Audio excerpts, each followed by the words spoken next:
En el nombre del Padre, y del Hijo, y del Espíritu Santo. Amén. Señor, que tu gracia inspire, sostenga y acompañe nuestras obras, para que nuestro trabajo comience en ti como en su fuente, y tienda siempre a ti como a su fin. Por nuestro Señor Jesucristo, tu Hijo, que vive y reina contigo en la unidad del Espíritu Santo y es Dios por los siglos de los siglos. Amén. María, también queremos solicitar tu intercesión. Nosotros, como los discípulos, queremos junto contigo, pidiendo que intercedas por nosotros, pedirle al Señor que nos enseñe a orar. Probablemente nosotros somos conscientes de la importancia de orar. Lo repetimos, se lo enseñamos a los demás. Pero el problema nuestro no es no saber la importancia, sino no tener la experiencia tuya, María, que tú sabías orar. Para nosotros el problema está en cómo orar. Y necesitamos maestros de oración. Que tú acompañes siempre nuestra formación a la plegaria, porque tú sabías orar. Porque tú sabías qué era lo que había que pedir. Porque tú sabías que no te podías salir de la voluntad de Dios, de la voluntad del Padre. Que ahí tenías que estar aferrada y agarrada.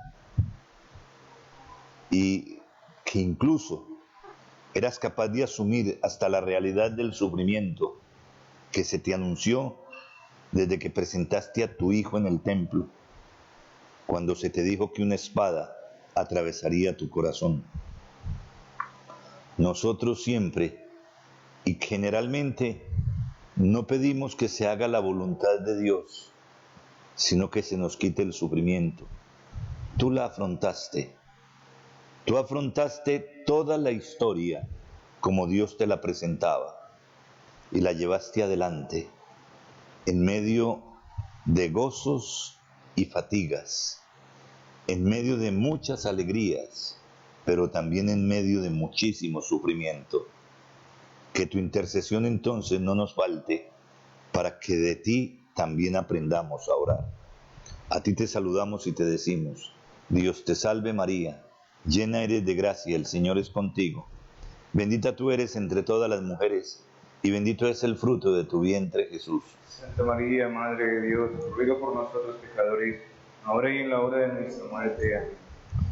Gloria al Padre, y al Hijo, y al Espíritu Santo. Muere de principio, ahora y siempre, por los siglos de los siglos. Amén.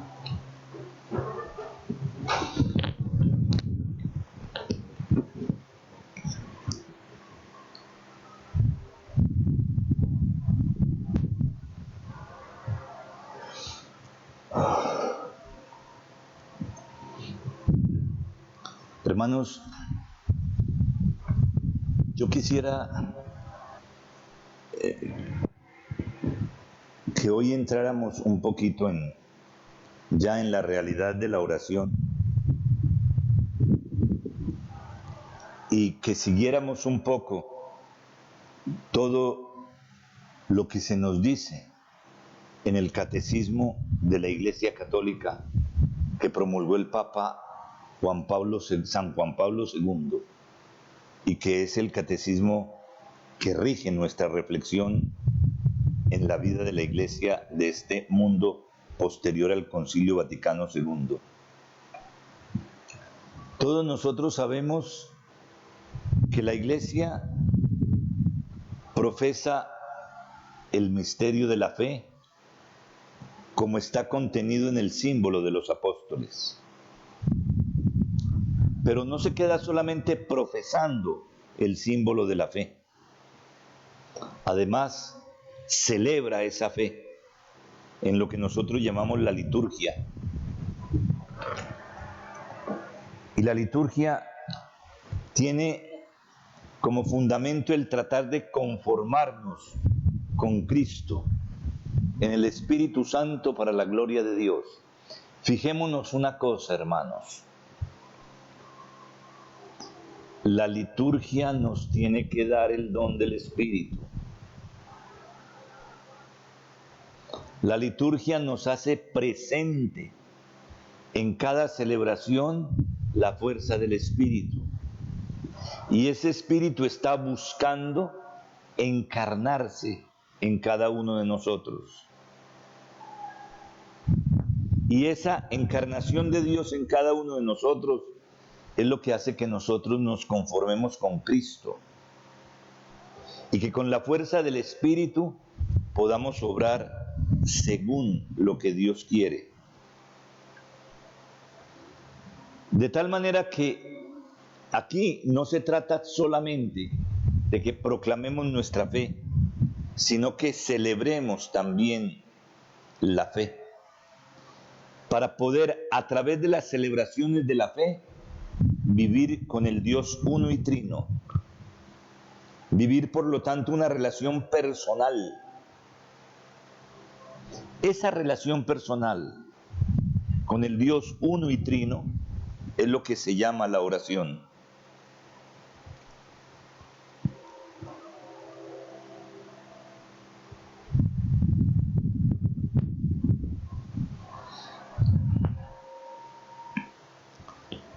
Santa Teresita del Niño Jesús definía de esta manera la oración. Y así, de esta definición parte el catecismo de la Iglesia Católica, de la definición de Santa Teresita del Niño Jesús. ¿Qué dice Santa Teresita del Niño Jesús que es la oración? Dice, para mí, la oración es un impulso del corazón, una sencilla mirada lanzada hacia el cielo, un grito de reconocimiento y amor, tanto cuando me encuentro en la prueba como cuando me encuentro en la alegría.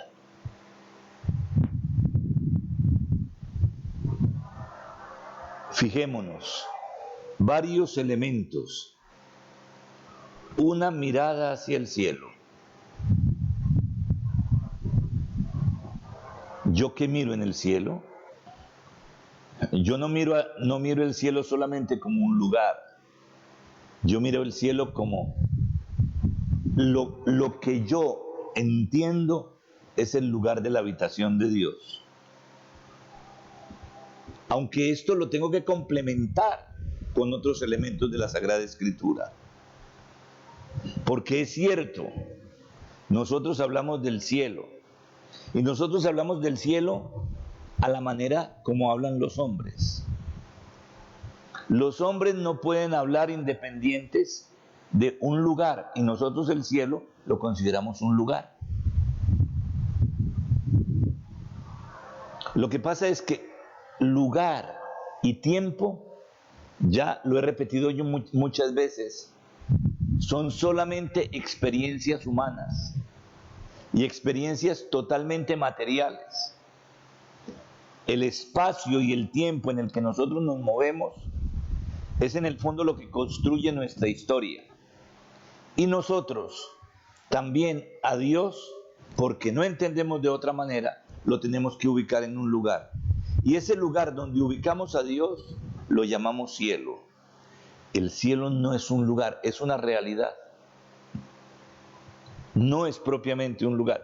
Efectivamente, es el lugar de la habitación de Dios que lo invade todo, lo llena todo y está presente en todas partes. Esto se escapa a nuestra capacidad intelectual. Lo aceptamos meramente porque Dios así nos lo ha revelado y nosotros lo creemos. Entonces, cuando Teresita del Niño Jesús dice, es una mirada lanzada al cielo, es una mirada que lanzamos a Dios. Y un grito de reconocimiento y de amor. Es decir, es reconocer que Dios es todo, pero es también un gesto de querer, desear amar a Dios. Y Santa Teresita insiste en dos cosas, tanto desde la prueba como desde la alegría.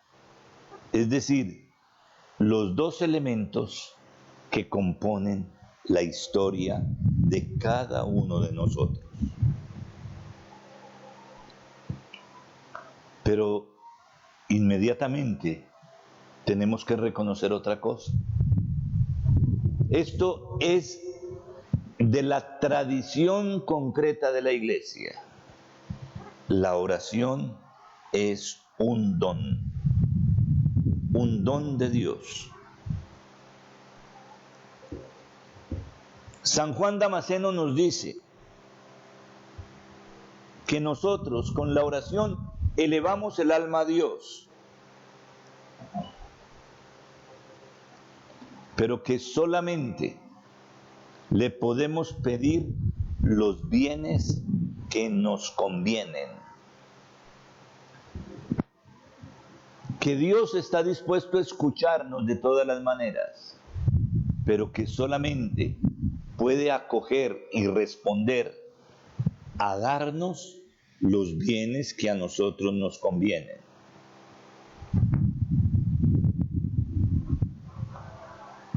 Nosotros, sigue diciendo San Juan Damasceno,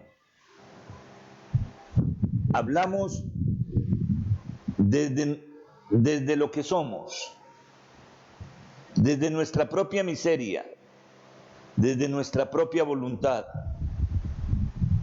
Hablamos a Dios, como nos dice el Salmo 130, desde lo más profundo de nosotros mismos, desde un corazón contrito y humillado. La humildad la presenta el Catecismo de la Iglesia Católica como la base de la oración. Y entonces tenemos que entrar a poder comprender qué es la humildad. Porque la humildad no es poner carita de bondad. La humildad, yo siempre digo que la mejor definición de humildad nos la ha dado Santa Teresa de Jesús. Ya no Santa Teresita, ya no la hija de Teresa de Jesús, sino Teresa de Jesús, la fundadora del Carmelo, de las Carmelitas Descalzas. Y ella decía, humildad es caminar en la verdad. Y la verdad es que nada somos ante Dios. La verdad es poder reconocer nuestra pequeñez. Mientras nosotros estemos en una actitud de altivez, no será posible la oración. Por eso, junto con el don de la oración, otro de los dones que tenemos que pedir es el don de la humildad. Es decir, de vivir en la verdad, porque no tendremos los elementos para profundizar en la oración, si no es a partir de la verdad. La verdad de nuestra propia vida. No nos olvidemos de una cosa. La oración es también una adoración a Dios. Es decir, la misma palabra adoración está compuesta por la palabra oración. Y no nos olvidemos que Jesús le dice a la samaritana que el verdadero adorador de Dios es el que lo hace en espíritu y verdad. en espíritu y verdad.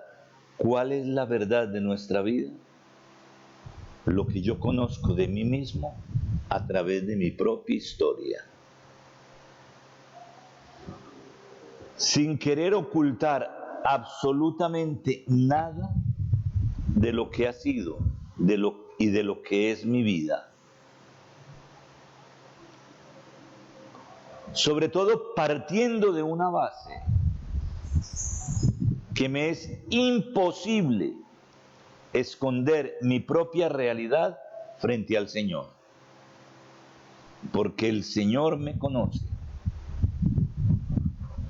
El Señor sabe de mis entradas y salidas.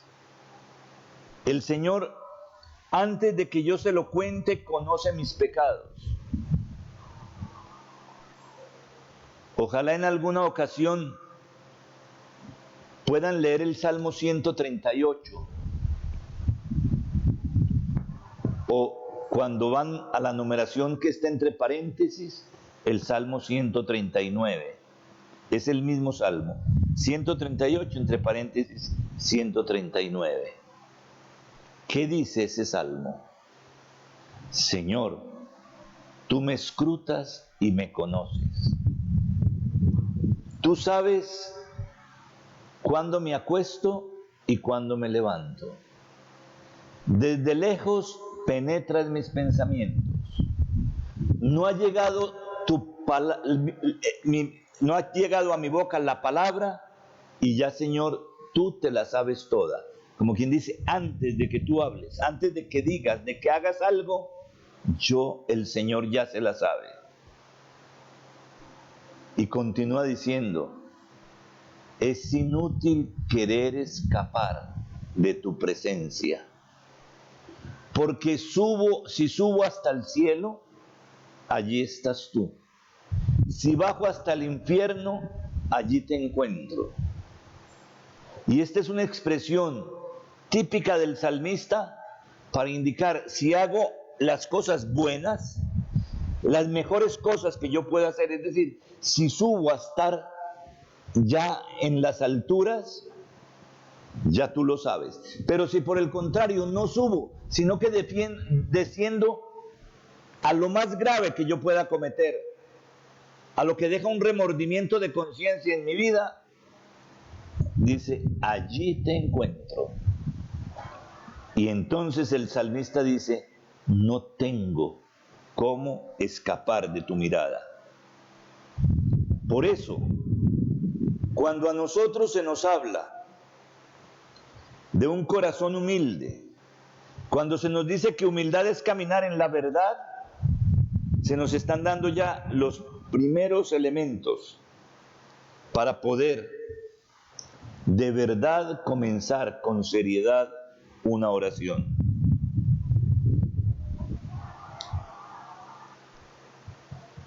Si de verdad nosotros fuéramos humildes, tendríamos también otra capacidad que es fundamental para la oración. Solo la persona humilde que recibe el don del cielo de ser humilde tiene la capacidad de perdonar. Y sin perdón no hay oración. No hay oración. El que está lleno de sí mismo, el que es orgulloso, naturalmente, no solamente es ofendido, sino que se sentirá ofendidísimo. Porque en el fondo, cuando el otro peca contra él, termina ofendiendo su propio orgullo. El orgulloso no es capaz de perdonar. El orgulloso encontrará siempre disculpas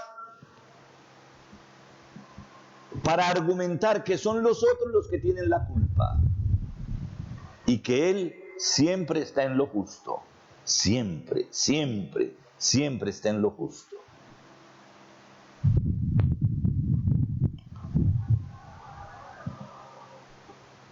Estos jamás se convertirán jamás estarán en la verdad, jamás tendrán posibilidad de arrepentimiento, jamás tendrán ocasión de perdonar. Por eso es importante pedir el don de Dios, que es la humildad. Recibir de Dios el don de la humildad y junto con el don de la humildad, la capacidad de reconocer que siempre, en cualquier conflicto y en cualquier situación, nadie puede decir que está limpio de pecado. Miren, hermanos, cuando hay que analizar algunos problemas matrimoniales, siempre en el fondo, en los tribunales se llega a una conclusión. Puede efectivamente que haya uno más culpable que el otro, pero los dos en el fondo son culpables. El amor no empieza a desaparecer y a entibiarse solamente por las actitudes de uno solo, sino por la incapacidad de perdonar de cualquiera de los dos o de los dos. Y ya ahí hay una responsabilidad, porque es no querer dar ningún paso hacia la reconciliación.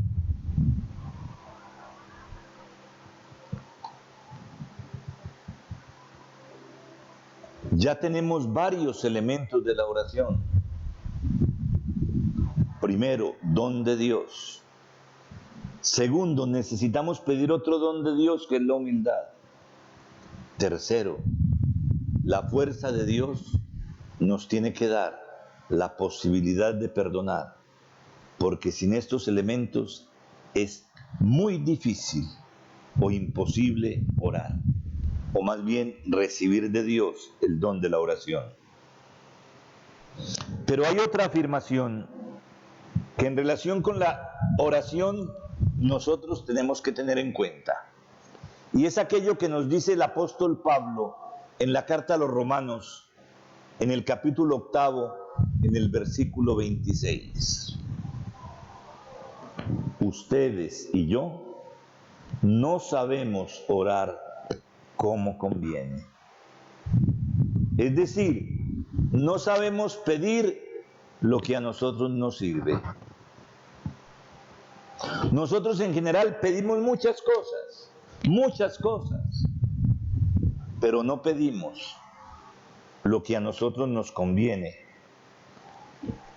Y por eso, como no pedimos lo que nos conviene, a veces no se nos concede lo que nosotros pedimos.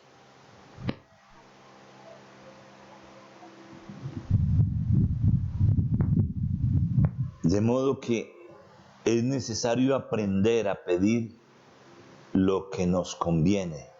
Y el apóstol San Pablo nos insiste que es el Espíritu Santo el que nos enseña a pedir lo que nos conviene.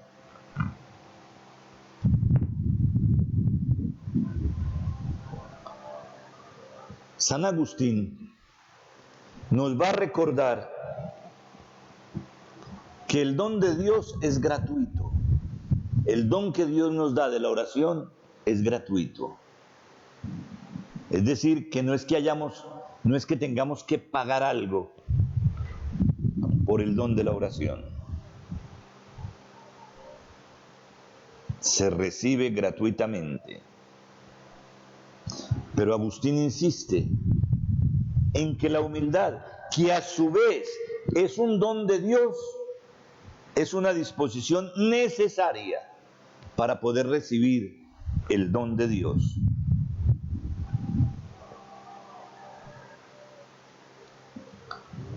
Hay una expresión muy bonita de Agustín para referirse al hombre que ora.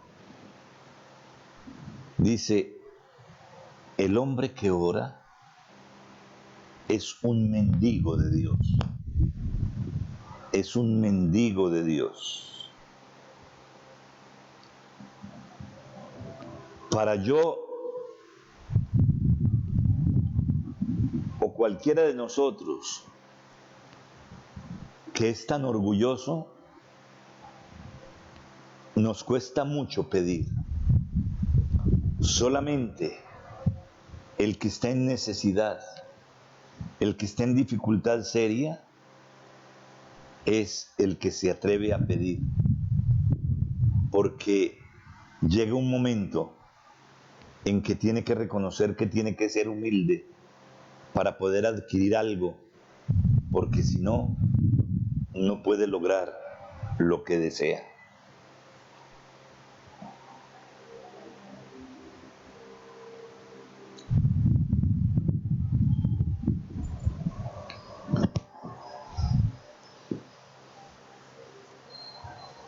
Hay un texto de la Escritura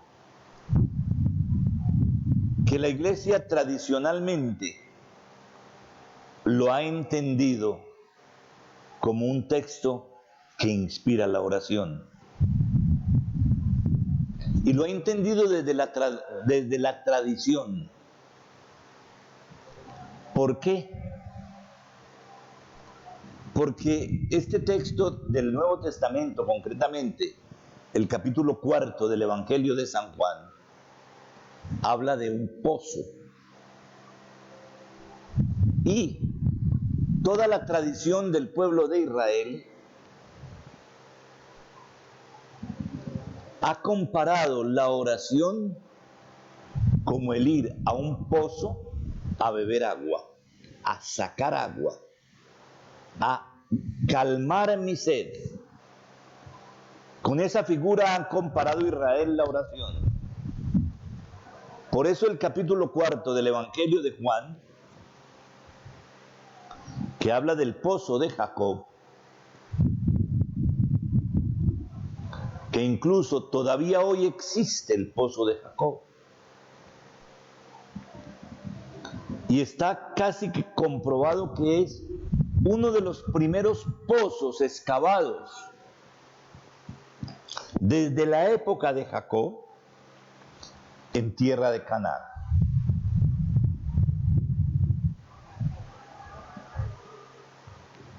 Se calcula que este pozo tiene una profundidad de 42 metros de profundidad y que siempre hasta hoy tiene agua. Nunca se ha secado. Es algo muy curioso. En este pozo de Jacob se da un encuentro de Jesús con una mujer, con la samaritana.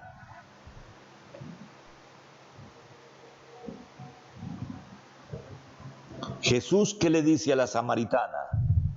Si conocieras el don de Dios.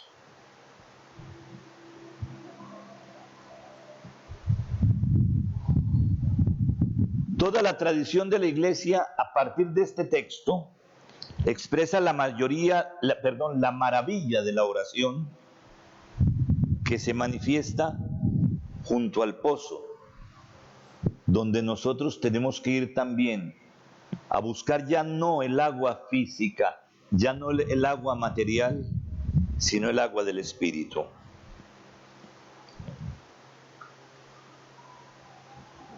En la oración, junto al pozo, la mujer se sentó con Jesús. También en la oración, nosotros nos sentamos con Jesús y vamos a buscar agua. Allí, en la oración, Jesús viene al encuentro de todo ser humano.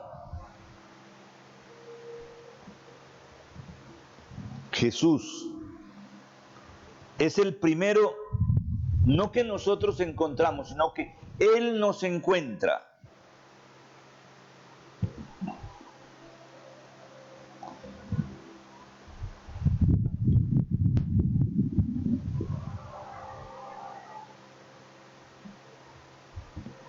Y es Jesús el primero que nos pide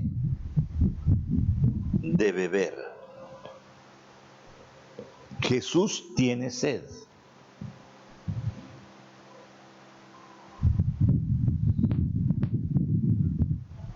Su petición llega desde las profundidades de Dios, que es el que también nos desea a nosotros.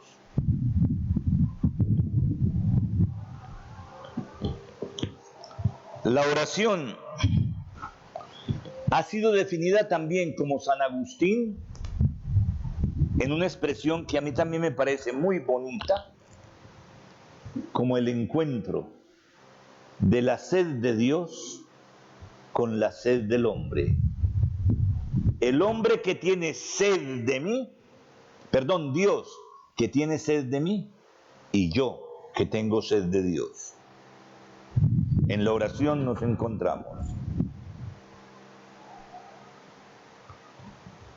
Dios tiene sed de que el hombre tenga sed de Él, porque el problema fundamental es que el hombre generalmente, y sobre todo el hombre de nuestro tiempo, no tiene sed de Dios.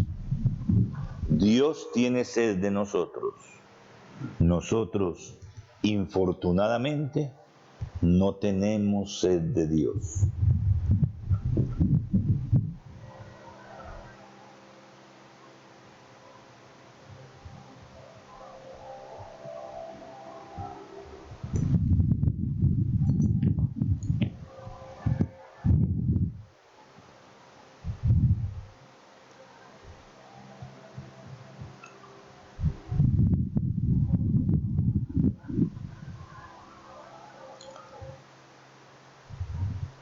Jesús le dice a la mujer, si conocieras el don de Dios,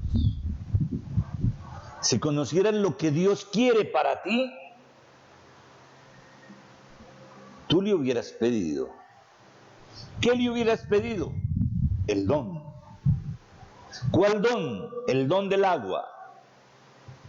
El don del agua, que como les decía ya en la tradición judía y en la tradición cristiana, se identifica con la oración.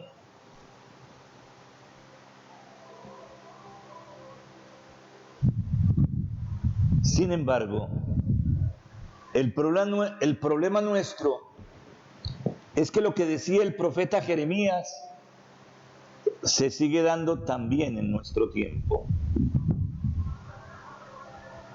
El mundo de hoy también ha dejado a Dios, que es manantial de aguas vivas, y se ha ido a buscar cisternas agrietadas que no contienen el agua. ¿Qué significa esto?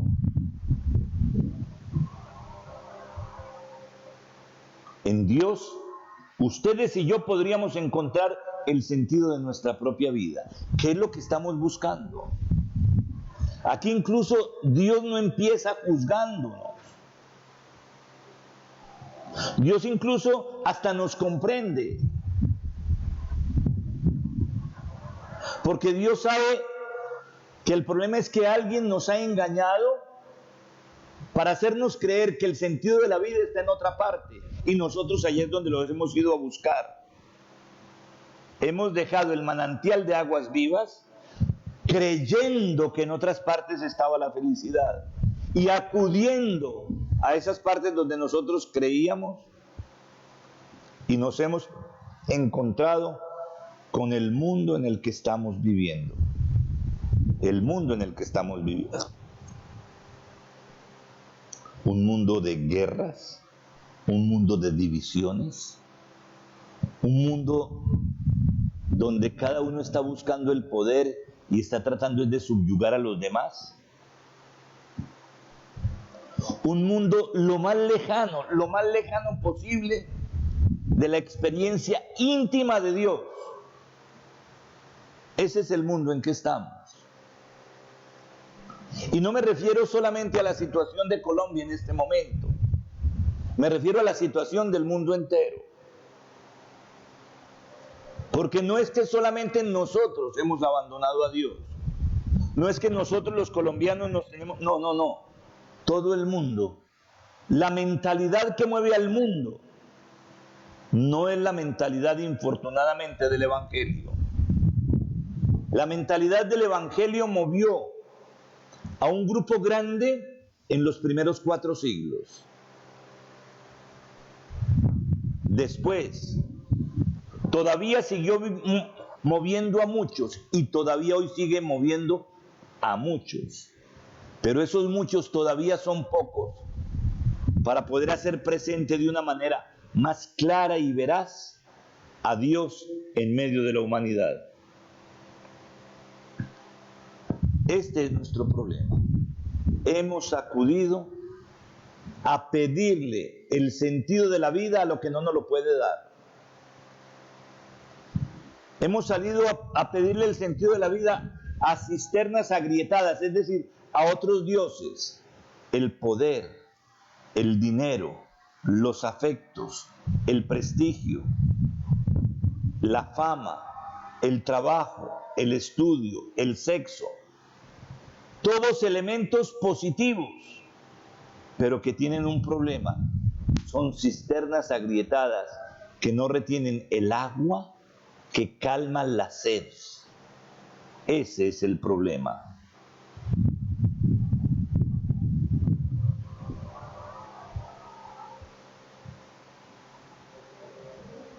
Esto nos lleva a revisar entonces también nuestras actitudes de fe. Porque infortunadamente nuestra fe no es tan grande como la que nosotros a veces expresamos tener. Pero Dios a esto también nos sigue ofreciendo la promesa de salvación gratuita. Y se quiere sentar con nosotros. Nos quiere dar el don de esta agua que simboliza también en la tradición de la iglesia la oración. Démonos cuenta de una cosa. En la Escritura hay realidades que simbolizan simultáneamente varias cosas.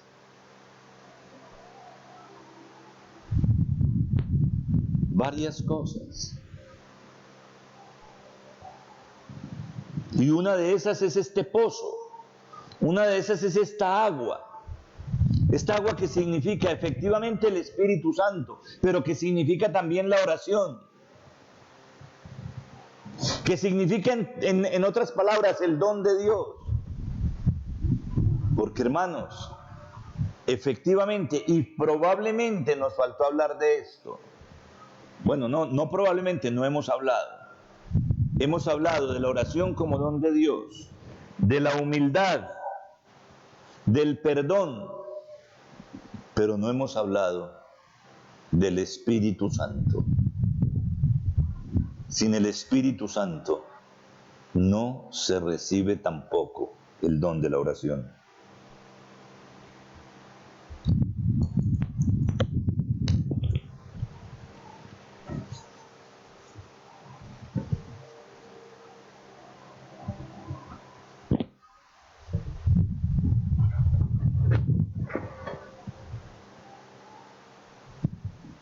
Hemos de tener en cuenta otra cosa. En la oración tiene que estar implicado todo el hombre. ¿Qué es lo que quiero decir yo y lo que dice el Catecismo de la Iglesia Católica cuando afirma que debe estar implicado todo el hombre?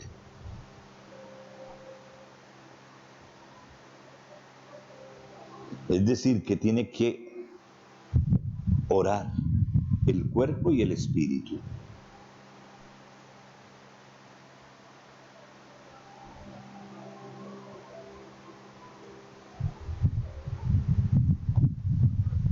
Sin embargo, las Sagradas Escrituras aunque no niegan que la oración tiene que implicar a todo el hombre,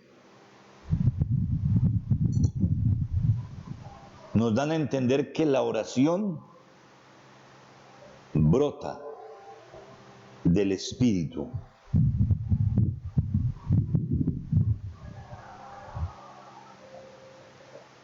Y más que del Espíritu, del corazón.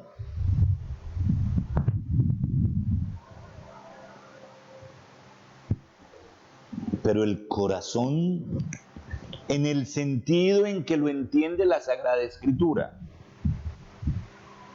Porque generalmente nosotros el corazón lo entendemos simplemente como el órgano que lleva la sangre hasta los extremos del cuerpo humano. El órgano que no descansa, que día y noche está bombeando la sangre.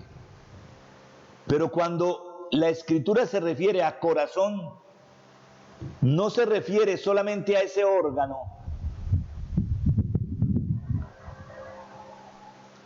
sino que se refiere a lo más íntimo del hombre.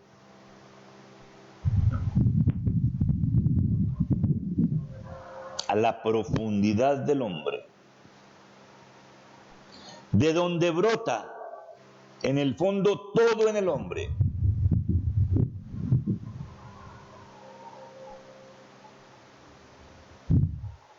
Si en esa intimidad Dios no está, si el hombre está alejado de Dios, los gestos y las palabras de la oración terminarán siendo vanas.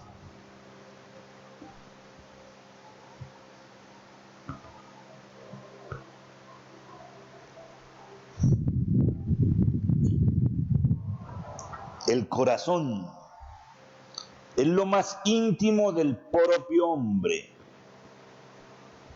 A nosotros nos cuesta entenderlo porque no venimos de una cultura semítica, los descendientes de Sem, para quienes hablaban del corazón como lo que está más adentro del mismo hombre. Es nuestro centro escondido,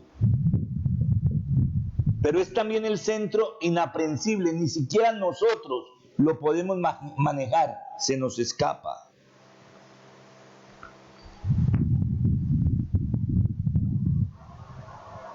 Y nosotros decimos que solo Dios puede sondear y conocer el corazón del hombre.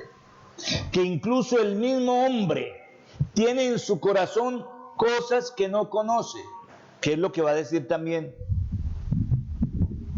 el Salmo, cuando afirma que el corazón del hombre tiene muchos recovecos que ni el mismo hombre conoce.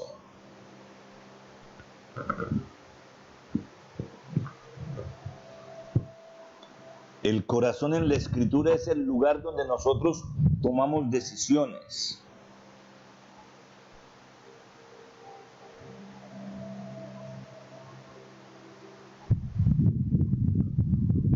Es el lugar de la verdad. El lugar donde a nosotros se nos invita a escoger entre el camino que nos lleva a la vida y el camino que nos lleva a la muerte.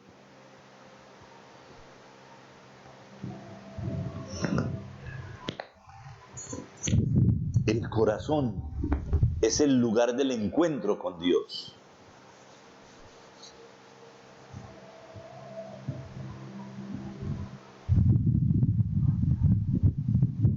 Es el lugar donde cada uno de nosotros puede hacer, si lo quiere, alianza con el Señor.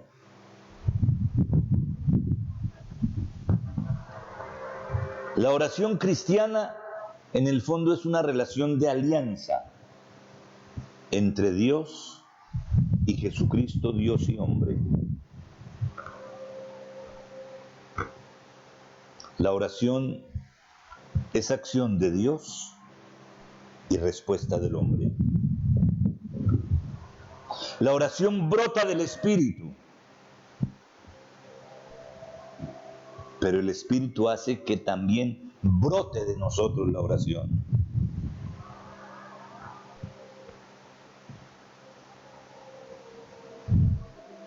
La oración siempre siempre va dirigida al Padre,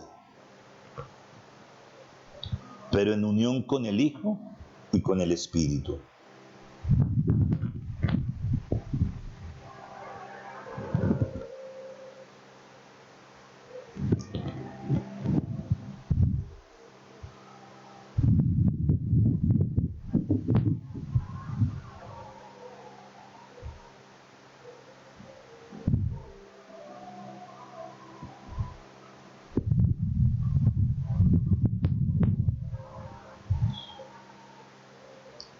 En el Nuevo Testamento, la oración se presenta como una relación viva de los hijos de Dios con su Padre, a quien nosotros reconocemos bueno, el único bueno, infinitamente bueno. Es una relación con Jesucristo, su Hijo, y con el Espíritu Santo.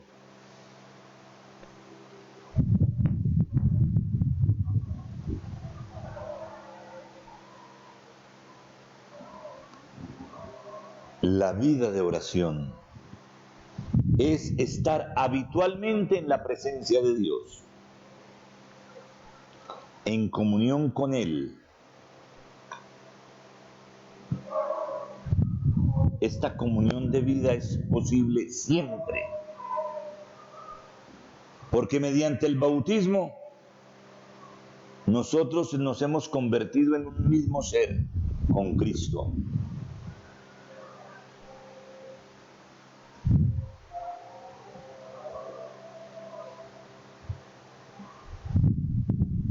Nuestra oración tiene un adjetivo. Para que sea verdadera oración tiene que ser cristiana. Oración cristiana. De lo contrario no es oración. Será una terapia. Muchos dicen, es que yo oro porque yo hago yoga. Muy bien, ¿no? No. Nuestra oración es cristiana. Es comunión con Cristo.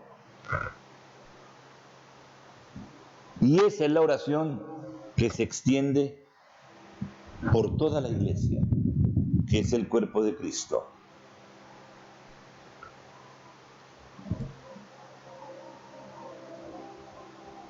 Por eso, esta oración termina concediéndonos el Espíritu de Dios, la habitación de la Trinidad en nosotros y la capacidad de actuar el amor en la doble dimensión.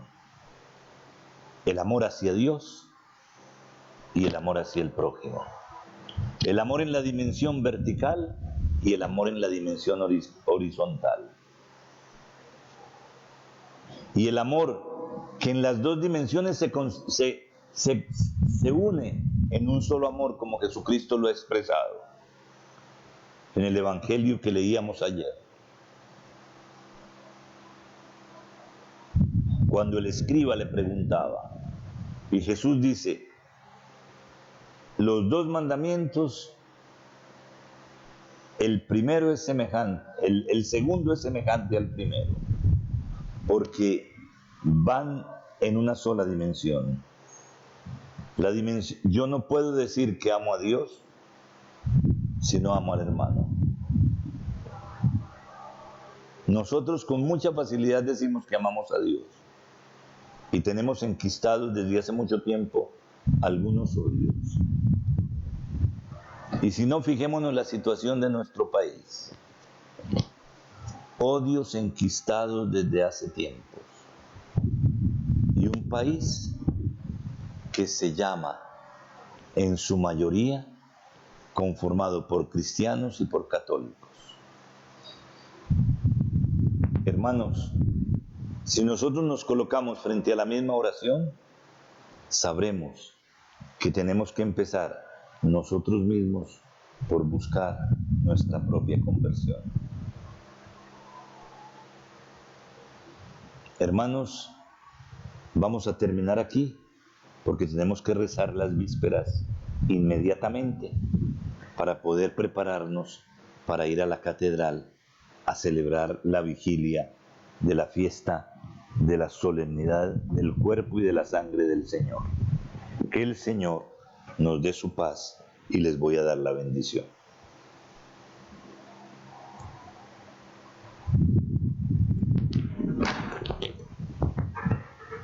Gloria al Padre, y al Hijo, y al Espíritu Santo. Como era en el principio, ahora y siempre, por los siglos de los siglos. Amén. El Señor esté con vosotros. Y con tu espíritu. El Señor os bendiga y os guarde. Amén.